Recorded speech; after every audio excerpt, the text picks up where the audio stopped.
So we're here to reimagine the next age of intelligence. And I think AI House has been here. It's the third year this year.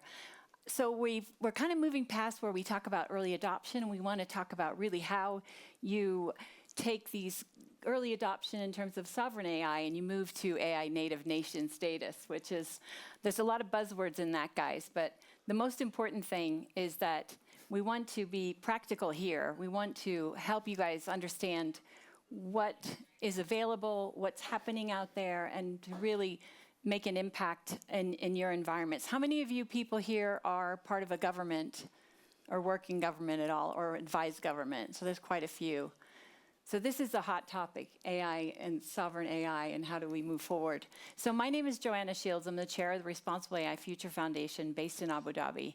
And our mission is to move through this phase and help AI diffuse through the global south and enable these countries to have practical playbooks and solutions that bring them from zero to an AI native nation. So that's our mission. And I have some great panelists here today. On my left, I have Andy Jackson from G42. He has a couple of roles in G42. He's the Chief AI Officer, but he's also runs a mass deployment of AI across all government departments. So you have an expert here who understands how to actually make systems work in practice. Then we have Kay Firth, Butterfield. And Kay, I don't know, this is a little factoid about Kay. I've known Kay for a long time.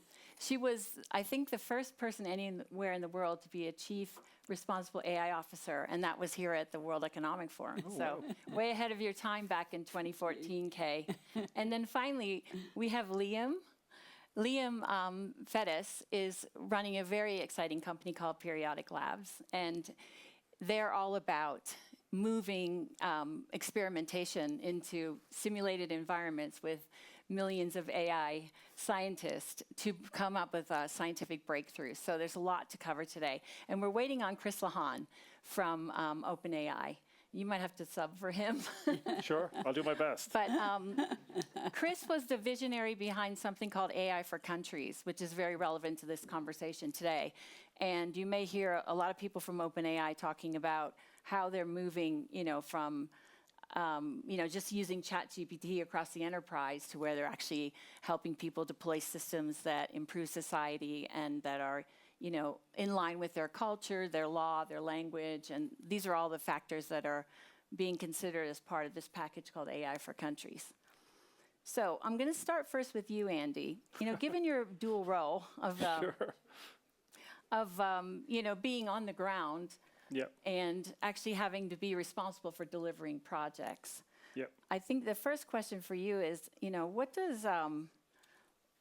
what are the biggest challenges in terms of the institutional transformation, going from, a spec to an actual deployed system? Well, I think one of the biggest challenges is that technology moves so fast that when you start with a spec, when you're like halfway through that spec, the technology changes and you've got to kind of reimagine what you're doing. But that to me is like the most fundamental piece. But yeah, because the technology and who's driving what the eval statuses are across the different benchmarks is changing so fast, and how that applies to, I guess, real concrete problems changes incredibly quickly. And sometimes people become frustrated because their projects are not moving fast enough and they're in a research state. So I think it's like the expectation is really hard.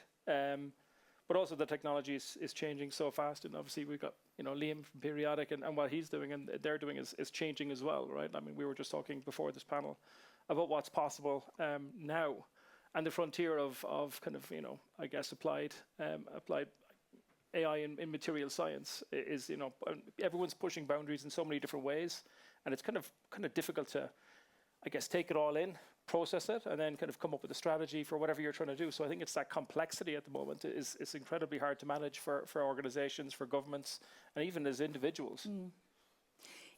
I think the first time I ever heard the phrase AI native nation, it was in the UAE. Yeah. And I know it's an aspirational goal, but in terms of where we are, I think, Kay, you probably could pick up this question in terms of, it's been this incredible journey in terms of the last 12 years or so that you've been doing this. But where are we in terms of the implementation and the maturity of governments specifically? Actually using governments or governance of AI? Well, you've kind of seen it all, and I'm just wondering, in terms of your... Well, I spend my life advising governments and companies about how to use AI, and I would call it wisely, because everybody really wants to use it wisely, and it's better to use it wisely. You're going to get better outcomes. And if we just think about the misalignment between where the technology is and where we might want to go with the technology, for example, AI native countries, and where the people of those countries are, we're seeing this ever increasing gap between what the technology is capable of and how much people actually fear where the technology is going. And so one of the things that we have to do through good governance and through transparency of governments that are moving in this direction is really take their citizens with them, honor the social contract, which, governments exist to represent the citizens. Well, if, as in the UK, 88% of people want the government to regulate, then there's a big mismatch between where the government is and where the people are. It's the same in the United States. I think we're looking there at about 71% of people want regulation, not just good governance, but regulation. There was a Pew survey out in September of last year, and the only nation out of, I think, 20 global North nations that was more positive about AI than not positive about AI was South Korea. And so we really need to think about AI literacy, because I think what's happening is that the general public have the wrong idea about AI. We don't educate them. They see some of the problems of social media, and we can't move to AI native nations without really addressing these governance issues. And I personally think that we are in danger, if we don't, of losing the huge benefits that we'll see, because people are worried, for example, about hallucinations. So we're going to move next to material sciences. I worked with a group of universities in the United States who were doing chemistry and AI to create a responsible use of AI in chemistry, foundational document and guardrails. And one of the things that they were most worried about were hallucinations. And that's the thing that the public's most worried about. Well, I think that takes us very nicely to Liam and the work that you're doing. Well, I mean, in many cases, countries, especially in the global south, it's a fundamental question about preparing the data in the first place.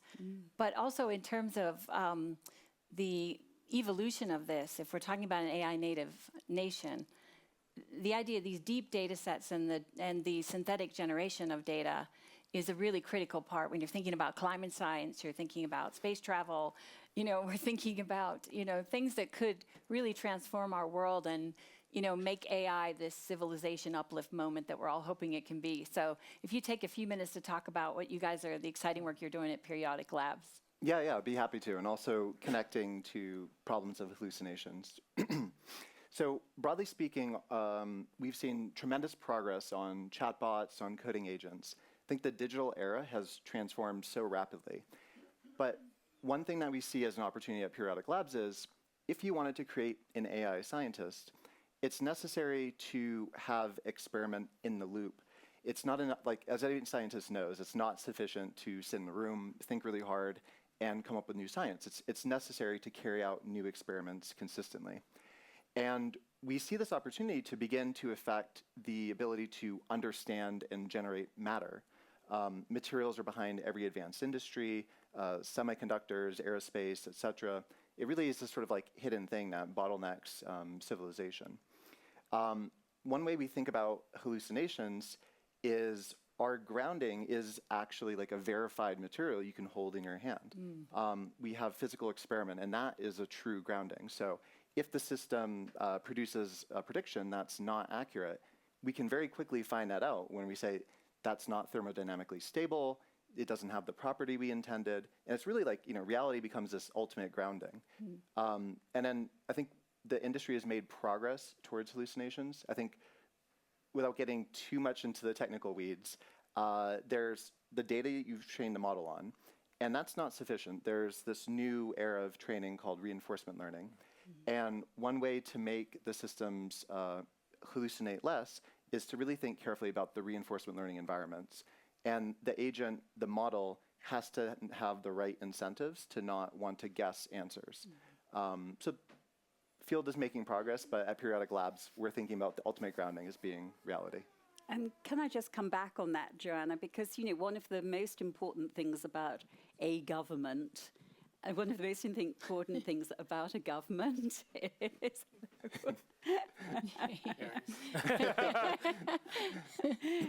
Perfect time. is that citizens trust the rule of law. And one of the things that we are seeing in law, particularly common law, of course, is that if you have hallucinations in the briefs, then we are in danger of making decisions based upon those instead of the actual facts of the case. That way, we begin to undermine the way that people think about the rule of law and the way that people trust law. So I think Well, Andy's the guy at G42, the buck stops with you. So whenever you're deploying a system, I mean, this is critically important because you're the guy at the end who's held accountable for how it happens. And I'm sure there's many of other people here in this room who have that same responsibility. So let's talk about how, you deal with these challenging issues. It all starts with evals. Like evals define what your criteria is for go or don't go, right? And obviously we've done like evals for all our products. We do a lot of safety. We've done safety frameworks. We published all those. So we've been incredibly kind of open about what we're doing. Obviously doing a lot of work with big model providers like OpenAI as well in terms of localization of what models. And really that comes back to evals. So, I mean, I always just say evals everywhere. Evals define everything for lawyers. It gives a criteria for what success looks like or failure looks like. And really that's the forefront. And that's a really practical way to do this. And I think, at the beginning of all of this, we struggled to put together eval packs. And we've got a lot better at that over the years. And I guess in the era of reinforcement learning, we're moving evals into kind of, I guess, reward functions and risk functions. Do you see some differences between enterprises and governments? Because I know you cross both domains. I mean, I think for both, it's still the same thing, right? It's still the same construct because you just need to have a definition of what is success and what is failure. And once you have that clear, and that's hard, right? Like, especially it's a new thing. Like, if you're trying to apply AI like we do to, like seismic data, for example, not many people have done that before, and criteria is difficult when it's a new thing. So coming up with really good eval sets is really tricky. And then also localizing eval sets that are in like existing benchmarks for different cultures, for example, because we do a lot of that kind of work for governments. That's really hard, right? So because like all the kind of, let's say, benchmarks are written for a US, UK audience. They're not really written for a Middle East audience. So these are really practical things that everyone has to deal with. And I think like the guidelines are getting better for these things to kind of define them, but still a long way to go. Chris, I told the audience already a little bit about you. Uh-oh, I'm in trouble then. No, but I said that you had a brainchild, and it was the AI for countries. And the work that your team are doing there across the world is really exciting. So I think it might be good to start there and share a little bit about the progress. How long has that been launched now? About 7 months. Yeah. First of all, my apologies for being delayed. The logistics, as all of you understand here and appreciate, can be a little bit daunting. Awesome to see the crowd in here. You guys are also helping to warm it up too, which is very nice. the screen behind And us. it's an awesome panel here. I've gotten to know the Baroness really over the last couple of years, and I mean even some of, and I'll get into it in a second. The OpenAI for countries is even inspired a little bit by some of our conversations, and Andy, obviously working really closely with you all and the UAE, one of our first countries. Yeah. And just really an amazing partnership. Kay, nice to meet you. Nice to meet you as I walked on stage. And by the way, this panel is distinct in the following category. It may be the only panel in all of Davos that are going to have two guys originally from Maine on a panel together. So Wow. Liam and I are both from the great state of Maine in the U.S. Interesting. This weather is very home, very what we're used to. And by the way, Liam worked at OpenAI for a while before he launched Periodic, which is an incredible company. But I will say, I had one of those awe-inspiring moments maybe a year and a half, 2 years ago. I don't know if you remember this, Liam, when you showed me an early agent. Oh, deep research? Yes, Yes. research. And this was before, agentic AI was a vibe and a thing.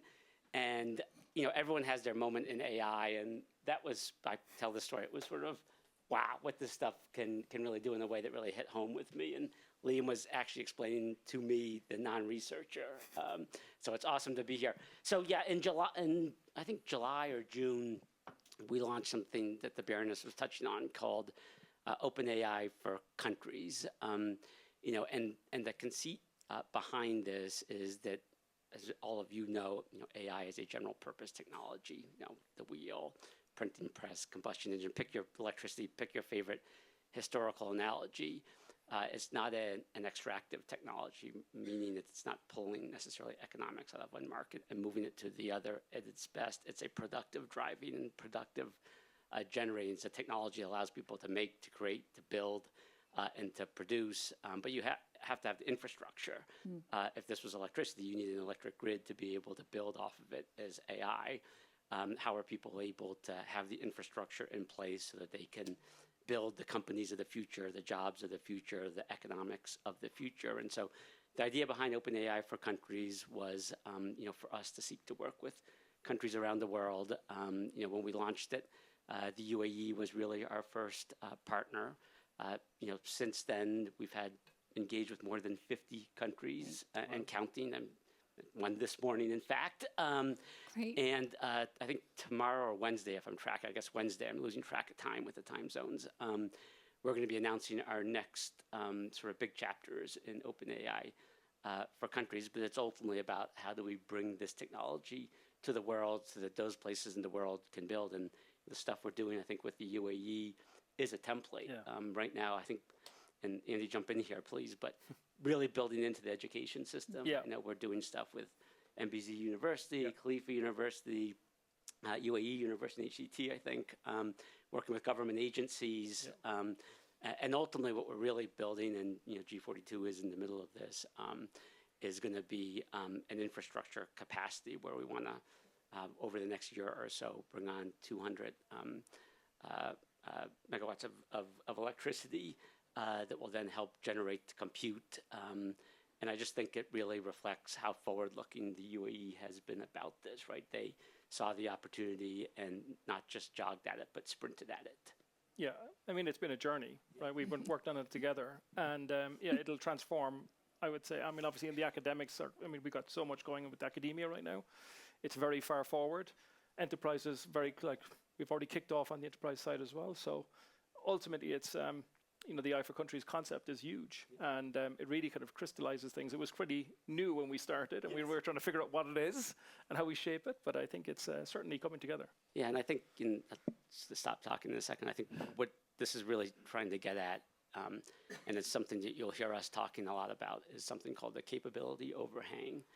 And this is the notion that the technology is far ahead and continuing to accelerate far ahead, and those individuals, those companies, and those countries that actually begin to build these systems effectively at the ground level are going to be those that are well positioned to benefit, particularly from those productivity gains. I mean, we're seeing a 7x multiplier in terms of economic productivity, economic value from sort of our power users, whether that's an individual or a company. And at the core of OpenAI for countries is how do you make sure that multiplier is actually going at the national level, so that this technology is benefiting everyday people, right? It's built into society, so individuals participate in this, they have access to it. Definitely. I think if we try to get to this moment where we have critical mass across the government, having deployed like large-scale, IT infrastructure project in government as well as in the enterprise side, they're very different concerns. In fact, some of the main things, it could be concerns around language and how a model behaves in a particular environment. It could be around culture, a representative of culture, just the nuance of a society, and trying to capture that in a system that works for education in a particular country is a big challenge. And I think, it's exciting to hear the work, but I'm sure that there's a lot of learnings that you guys could share. Yeah, I mean, on the kind of, let's say, when you try and take something like a general purpose engine and kind of make it localized, I mean, nobody really understood what that really meant at the beginning. So we had to kind of make that up as we went along.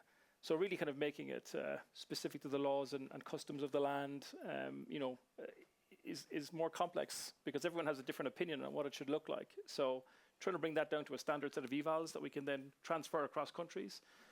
Because a lot of the work that we did as well in this space is transfer, because we did this model called JACE, which is an Arabic model, building in the culture and everything. So we transferred some of the learnings from that. So like every step we make, we're transferring learnings from one thing to another, and we're just reapplying it. So it's very interesting that we're remorphing the same ideas into different things, and they progress leaps and bounds every time we do it, which is amazing to do. And it'll be really interesting to see how it's consumed on the other side, because we're making that side up as well as we go along. Yeah, I think what was particularly interesting for us, and building on what you were saying is, and I mean this like in only the most positive way, it's almost like a laboratory for innovation, because you do have to sort of build this together. Ultimately the sovereignty piece, which is I think a little bit Baroness behind your question, involves stuff like data. It involves the localization aspect, particularly a model or an inference model that's going to reflect language, cultural mores, context, history, all of those types of things, and that takes a lot of hard work with both parties involved. But ultimately, that's how you're making sure that this technology is being actually made accessible. And I do think that amongst the things that's really interesting that you're seeing from the UAE, which I do think is a model that other countries have really picked up on, is what I would broadly define the AI literacy piece. Everyone has you could tell I was a history major in college, right? Not a technologist. Liam's a real technologist. Pick your favorite historical analogy. Mine is the printing press, right? Those countries that benefited from the printing press were those that put literacy programs in place pretty quickly. We're here in Europe because the Catholic Church existed here. There was a baseline of literacy that allowed Europe to really benefit from the printing press. If this is this generation's version of that, which countries make their people literate the fastest are going to be the countries that are best positioned to bring access and then have people build on that. Right. And speaking of speed of adoption and, in the context of literacy here, but in terms of what you're doing in periodic labs, I mean, you have the capability there with millions of AI scientists to automate processes that take 10, 15, 20 years. So let's talk a little bit about how that fits into whether you're a company or whether you're a government. And let's, help people understand how you're approaching this and where you think the true scale benefits will be. Yeah, we basically believe there exists a similar set of parallels to those that we saw in the last few years. We pre-trained on the internet that allowed us to create sample-efficient downstream algorithms and amazing products like ChatGPT. We think now that the technology has evolved to this point, we can basically do the same thing for atoms. Basically, companies, countries where there's R&D that's really much bottlenecked on materials, chemicals, basically like physical R&D, we think there's a huge opportunity to accelerate. The way I talk about AI systems is they're not magic, they're not oracles. They're good on the data you've trained them on, and they're good on the tasks you've trained them to do. And if you look at the internet distribution, there's an underrepresentation of scientific data, engineering data, and we think therein lies an opportunity to bring those to these systems and use the same types of algorithms and techniques to accelerate these workflows. Just to give an anecdote, we were talking with a well-known semiconductor manufacturer, and they had a deeply important materials problem for the next generation of chips. And we're like, great, let's dig into it. First, how much data do you have? And they said 30 examples. I'm like, okay, well, it's a start. So then I wanted to understand, what is the latency of your physical experimentation? When's the next formulation? And they're like, well, roughly this is occurring on a quarterly basis. Also quite slow compared to the latency of current AI. Yeah. Exactly, that's right. So then I asked, what is the physical limit at which you could conduct this experiment? And they said 1 week. So there exists gaps like this all over where you can then begin to apply the same technologies and iterate at a much faster pace and basically use AI systems to direct these high throughput labs. That's sort of the opportunity we see. And again, just sort of using the same types of technologies that have given us great chatbots, great coding agents, now to the physical world. I want to open it up to the audience. I think that I see a question here straight away. So thank you very much. I love the discussion. I'm very curious to understand. So you speak about localization of the models. Yeah. So I've got 25 years experience in risk management system for big companies. And then I'm really curious to understand, so you have all those models on a country by country basis. So what about the cross-border aspect? And we've seen some recent cases in the EU against some American companies saying, well, no, what you are doing in Europe, you can't do it. So I'm very curious to understand, this concept of glocalization, this combination, this bridge between the global level and the local level. So what is the strategy? What is the perspective? Thank you. Well, I think it's a pretty new topic, first of all. So even defining what a localized model looks like is a big step forward. I'm not sure if we've looked at what it means to go across jurisdiction. Like if I'm a user, you can choose. I think it should be by choice that you choose a model that you want localized, or it's a policy decision that a company or a country makes that they're going to support and deploy a model. But to be honest, I don't know. Could you give me a bit more context on what you're kind of worried about?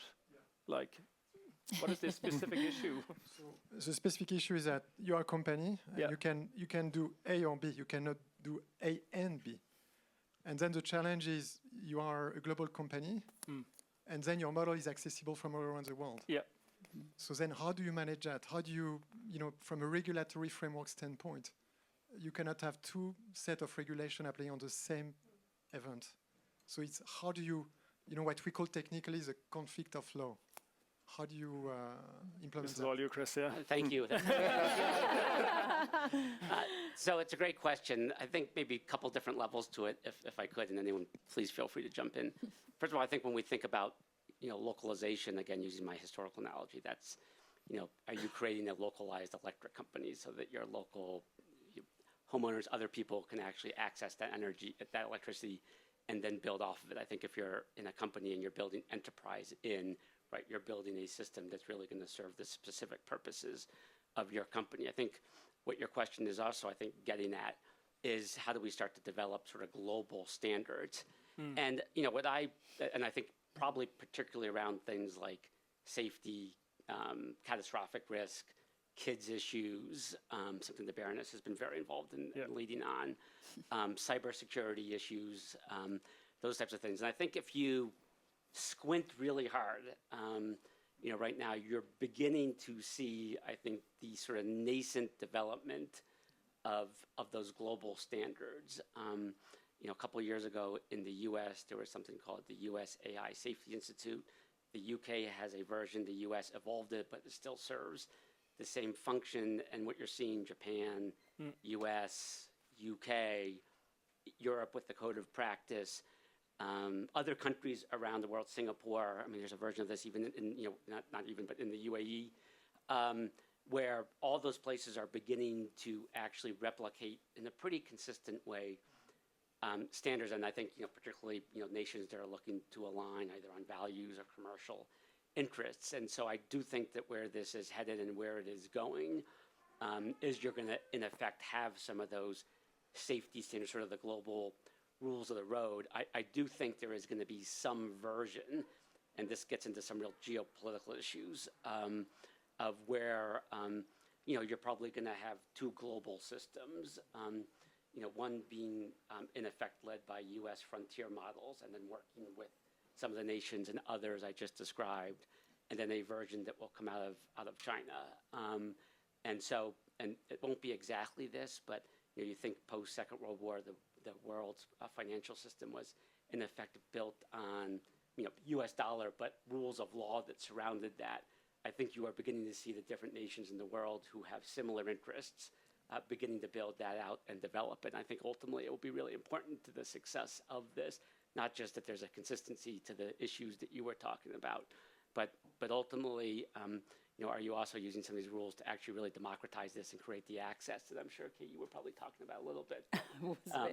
But at least the rule of law piece of it that I heard you talking about when I walked in, the fact that they'll be open, the fact that they'll be transparent. Those are all, I think, incredibly important values. And, I almost think of it as, are you going to have an open world infrastructure of AI or a closed world infrastructure of AI? And I think if we can get to the first, that will be a huge impact on everything that people in this room care about. But I also think that, what I'm hearing from you is the pain I hear from lots of people who are trying to deploy.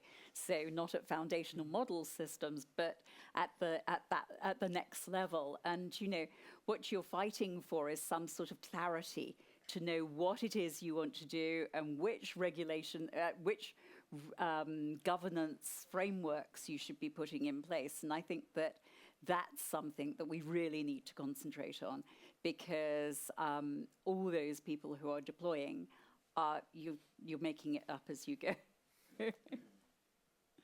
So you're automating the experimental data. Maybe also just add one point to that prior topic definitely. too. Would love to just kind of build on this point of evals. Machine learning researchers just can't help themselves to optimize a good eval. And this is really a wonderful place to interface. It doesn't require a huge amount of compute, and you can really precisely dictate and control these are the standards and make really precise these types of concerns, and then measure these systems really precisely. Yeah, good evals are always underrated. And the evals are built into these safety institutes that I talked about, right? Yeah. So, Liam knows this, and you know this from our work. We have something called, basically we have a standard that reflect what the evals say, and they're sort of built into our model specs. We then turn over, a trained model to those institutes to review to see if their evals are consistent with our evals on a range of safety and responsibility issues. And that's, getting sort of a level down. And Liam, thank you for flagging that. That's sort of how you start to develop, in effect, those real national, global standards. I think, Chris, I can't resist. I have to ask you, because, the geopolitical environment has changed I thought dramatically. you were going to ask me about my analysis of F1. No. Well, that's an interesting topic in terms of AI, but let's talk a little bit about the realities. Everyone here in this room is in some way involved in sort of this maturation of AI and getting to an AI native society. The rules have changed in the last 12 months, and I think what you were referring to is it's complicated. Cross-jurisdictional complications are a reality of life in terms of deployment. And I wondered, from your perspective of representing OpenAI, how have you guys stepped up? Because if regulation is not going to be the guide, how are you sort of moving and saying, this is the kind of company we want to be, these are the type of standards we're going to set, regardless of a regulation all around the world? Yeah. So a couple of thoughts on that. Then I'm not sure how much folks know about our corporate structure, but it does relate specifically to your question. OpenAI began as a nonprofit and continues to this day as a nonprofit. Our charter requires us to deliver AI, ultimately AGI, that best serves all of humanity. And because we're governed and controlled by a nonprofit, and underneath that is what is called a public benefits corporation, which in the U.S. means you don't have to optimize or prioritize just pure shareholder return. You can actually think about a variety of the stakeholders. And I flag that because at some level it is sort of small d democracy by design, or open AI by design, hence the name of the company at some level. And we're sitting here in these beautiful mountains, right, at a high altitude. So it's an opportunity to think big, talk big, act big. And I do think that as we go forward with this, that how we think about some of those corporate structures are going to be particularly important for this type of just globally infrastructure type of technology. And if you think about capitalism historically, every time it's sort of evolved, driven often by technology, the structure changed, particularly corporate structures changed to deliver better for society. The S Corp helped drive the age of discovery and science. You've got the LLC, limited liability corporations, to build out the railroads. Public utilities were created so that water, electricity could actually be publicly accessible. And I do think you're going to have to sort of start to think about different types of corporate structures that help allow capitalism to deliver, for folks in a broadly distributed way. I'm not saying that our model is the exact right model, but what I am, in response to your question, is suggesting that I do think we're going to really have to think about how you build sort of those values and principles into the structures of these. This, everyone in this panel knows this, but the scale, speed, scope of this technology is challenging for governments with their traditional structures to keep up with. And so you almost have to start thinking about this where you build those principles in at the model level, at the frontier model level, at the front end. And then when you do stuff like the inference in different countries, so it's reflected there. I mean, the values, the localization, the data piece, all are elements of that. So I do think you're going to have to start to think about it in those types of ways, and even thinking about the benefits, making sure that the design is going to help at least advance and support the idea that the benefits are going to effectively be pre-distributed, because I think it's going to be very difficult with a capability overhang to redistribute this on the back end. Yeah, absolutely. I want to open it up to the audience. Please go ahead.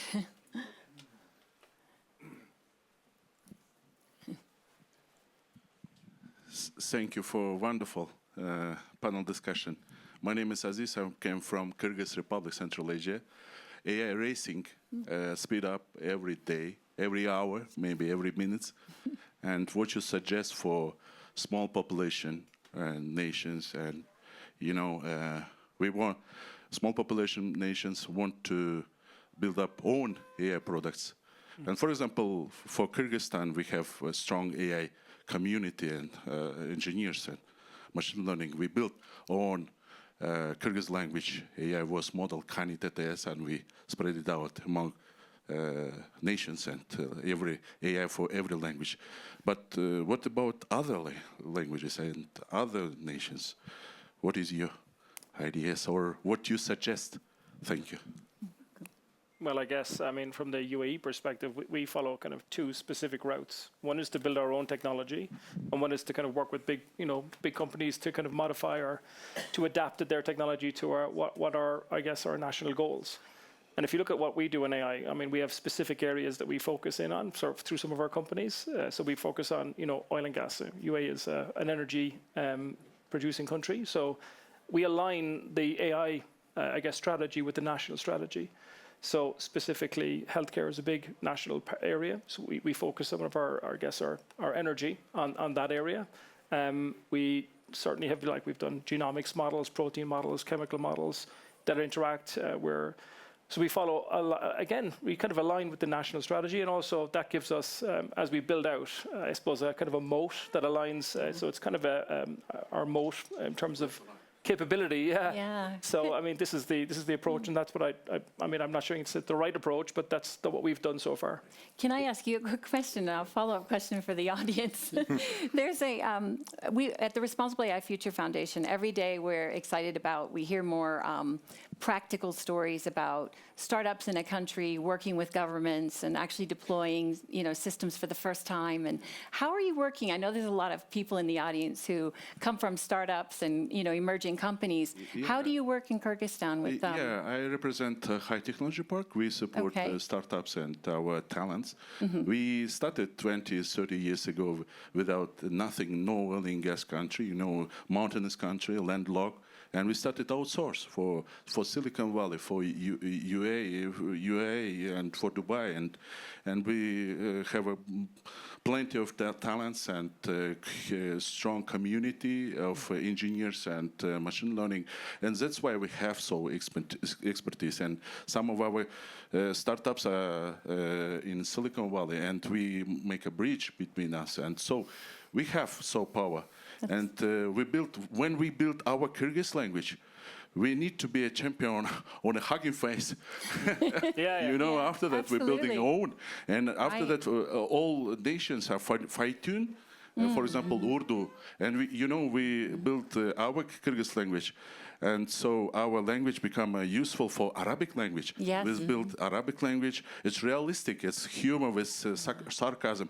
You can check 996 AI or Kani TTS in Hugging Face. Open source. Every nation. And we just starting. 10 languages, maybe 996 languages we can spread it out. And we looking for a strong partner to spread it out worldwide. Thank you. And I think just based on the countries we talk to at the Responsible AI Future Foundation, Aziz Sabakir, High Technology Park. Thank you. there's enormous opportunities for startups to engage with governments and enterprises in this area. Kate, I don't know how much time do we have left? Oh, 10 minutes. Oh, excellent. I see a hand way in the back. I want to engage the whole room. Hi, I'm Juan Bruce from SuperNet AI coming out of Stanford, California. Following on the localization question, Chris mentioned how you see the foundational models having a lot of influence from either the US or China.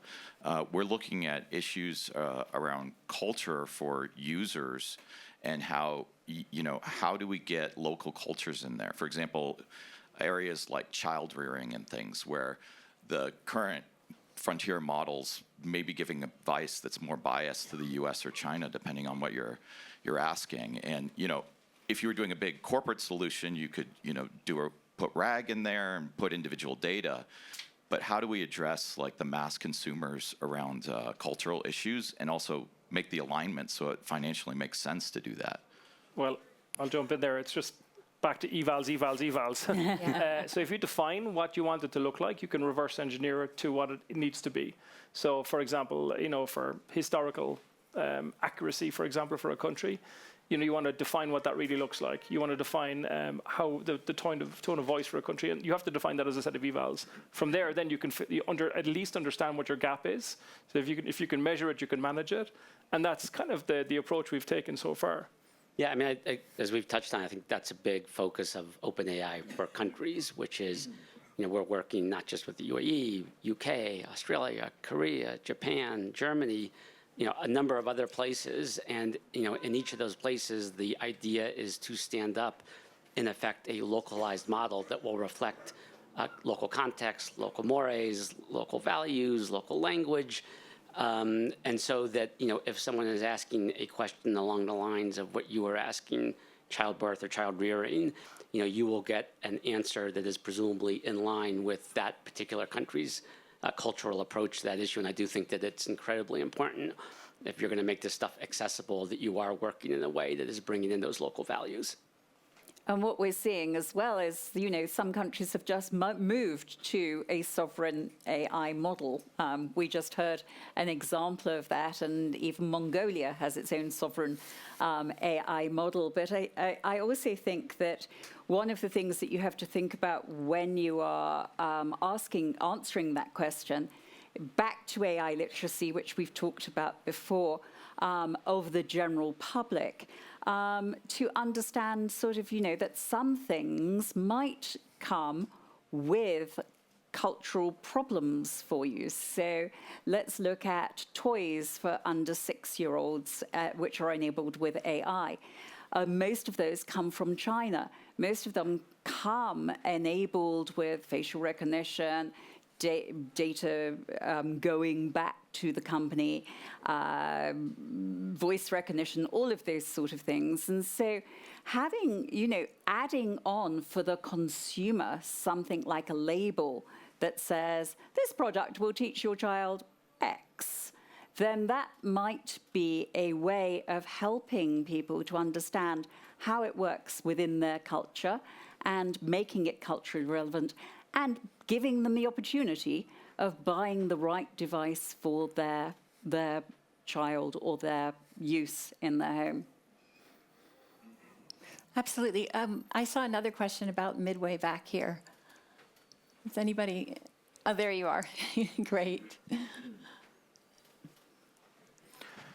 Hi, my name is Kent Sahin. Among other things, I'm on the board of an independent boys' school in Boston, just south of Maine. And Which neighborhood? Where in West Bo- Roxbury. Oh, wow, okay, great. And I got family from the north end and it was Southie at one point, so. oh, nice. Yeah. Yeah. Mean streets of Southie. Yeah. My curiosity is, you mentioned, actually, Chris, you mentioned AI literacy. Just on an estimation on optimal literacy, where do you think we are in the U.S. for optimal? I know it will never be 100%, but, and perhaps somebody could speak on behalf of Europe too. And if, as a follow-on question, any ideas for quick literacy programs? Yeah, so, I mean, look, at the shorthand answer is, my personal belief is that, you know, in the US, you've always talked about you graduate from high school being competent in reading, writing, and arithmetic. I do think it's going to need to be reading, writing, arithmetic, and AI. You know, we talked earlier, or at least I did, about the capability overhang. When you think about that from an individual perspective, it begins with addressing the access piece. You know, OpenAI has a product that's free. The vast majority of the 150 million people who use this on a regular basis are getting it for free. And the next step of that is, how do you actually give people agency to use something that they're getting access to? How do you empower them?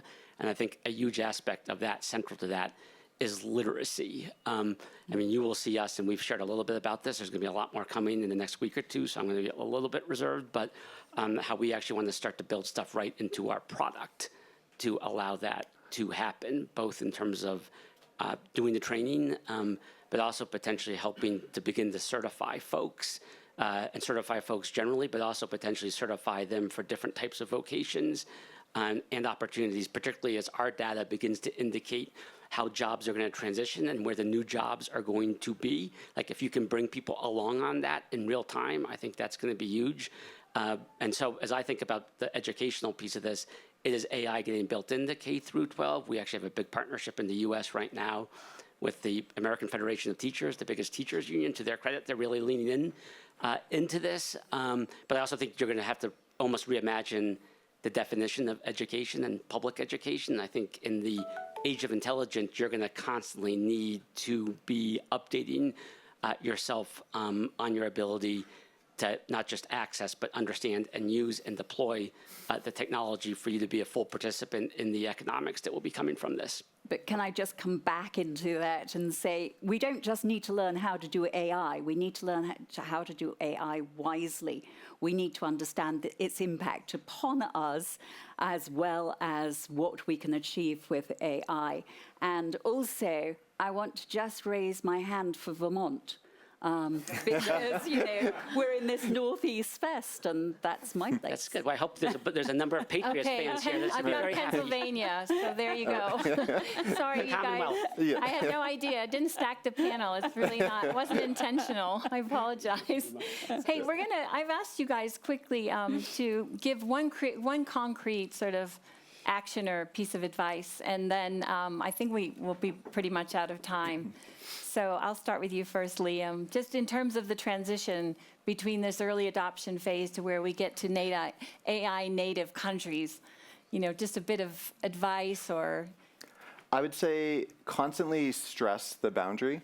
In the early days of the technology, software engineers felt this was just not very reliable, and then a year or two goes by, and now people are doing basically impossible things. Yeah. The frontier is always shifting, so if something fails 6 months ago, give it another go. And I also think try to go a bit deeper than just using the models. If towards the education piece, if you have the capacity to train small toy models, it can be incredibly instructive about how these systems work, Yeah. And then also possible deficiencies. So I think that kind of leads into the literacy. Absolutely, and especially the small domain-specific models are a really huge opportunity. Kay, how about you? Well, I would say let's make sure that we remember that this is in service of people and the planet. Let's make sure that we train people in our organizations to understand what AI is so that they can use it wisely, and we can think about the guardrails. And also, let's make sure that we don't just have these conversations in these rooms, but AI literacy means that everybody can have these conversations. Yeah, great points. What I'll just add in, I get some variation of this question at almost every event, like what should my son or daughter major in college? And so I'll give a version of the answer I typically give to that, which is this technology is a barrier lowering technology if deployed the right way. It's incredibly democratizing. A small business can compete with a big business in a way it never could. Like our handheld device, Bill Gates has the same technology that any of us or any of you have in their hand right now, and that's going to continue as we go forward.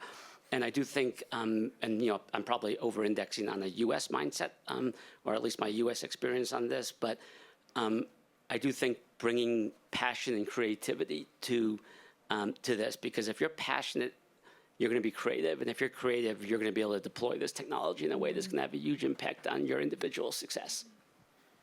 For me, I'm going to just reiterate the evals, because for me, Think of you from now on as anti-eval. 100%. I Because did introduce you as the guy who's ultimately responsible, so if fair you can point. define what you want to do, I mean, for every problem that you the audience came up with, if you can define that as some form of set of instructions that you want to follow, and then test against it, you can at least verify what you're doing. And I don't think people really do that. I think people just say, I want to do AI, but they never really define what its end process is or end outcome looks like. So I think always working backwards in this space, because people trying to use the most outlandish thing when simpler models could work, or else they just don't know how to define what except for abstract terms. It makes everything real very fast. Mm-hmm. I'm gonna go back to what, absolutely, I know all about this with you. I'm gonna go back to Liam. The frontier is shifting. The opportunity is enormous. I think we'll come back here next year and we won't even believe our eyes in terms of what we're seeing, the capabilities that are evolving. There's never been a more exciting time to be alive, I think, and we'll love to hear from you guys. We'd love to hear more at the Responsible AI Future Foundation around great deployments that you've been able to succeed and deliver, ideas we can use that we can package into practical playbooks for other countries. We're open, we're ready to hear from all of you guys. There's so much exciting work out there, and I really do believe this is going to be a time that is, there's many challenges, but we're going to see society evolve and uplift in ways that we never thought were possible. So thanks for joining us today.